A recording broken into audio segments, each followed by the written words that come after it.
Léa, la force au-delà des blessures. Il était une fois une jeune fille nommée Léa.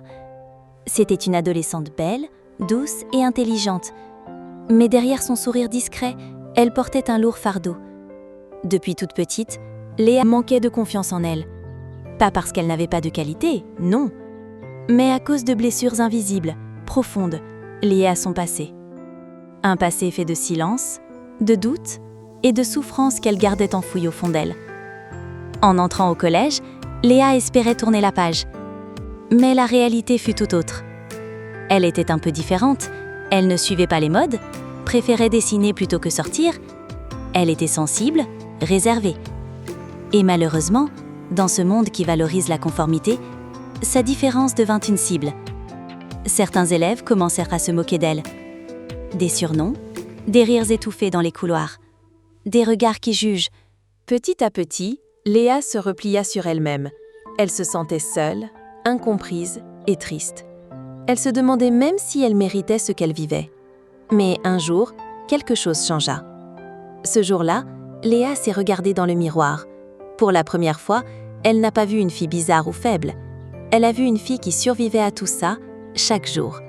Et au fond d'elle, une petite voix s'est levée. Une voix qui disait « Tu mérites mieux ». Alors, Léa a pris son courage à deux mains. Elle a commencé à parler. Elle a raconté ce qu'elle vivait à un conseiller scolaire, puis à quelques amis bienveillants. C'était dur, elle tremblait parfois, elle avait peur de ne pas être crue. Mais elle a tenu bon. Ensemble, ils ont cherché des solutions. Elle a appris à répondre aux moqueries, à poser des limites, à reconnaître sa propre valeur. Elle a aussi commencé une thérapie pour soigner ses blessures anciennes qu'elle portait depuis si longtemps. Ce n'était pas un miracle du jour au lendemain, non.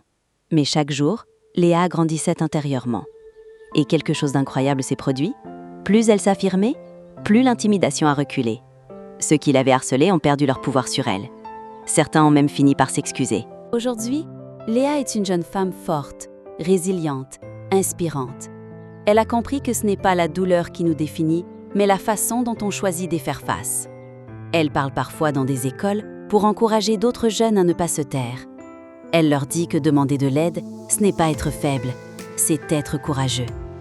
Son histoire nous rappelle que même quand on pense être brisé, on peut se reconstruire. Léa n'a pas seulement surmonté l'intimidation, elle a affronté ses propres ombres, et c'est ce qui rend son histoire si belle. Parce que le vrai courage, ce n'est pas de ne jamais tomber. C'est de se relever encore et encore, même quand personne ne nous voit.